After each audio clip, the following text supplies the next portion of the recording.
अस्सलामु अलैकुम वरहमतुल्लाह। कब्रिस्तानों की सफाई हो रही है गांव माहौड़ में।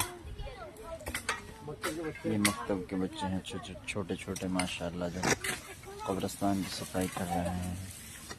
बहुत पुराने कब्रिस्तान है गांव माहौड़ के। ये बच्चों ने साफ सफाई की है। एक एक कब्र नजर आ रही है।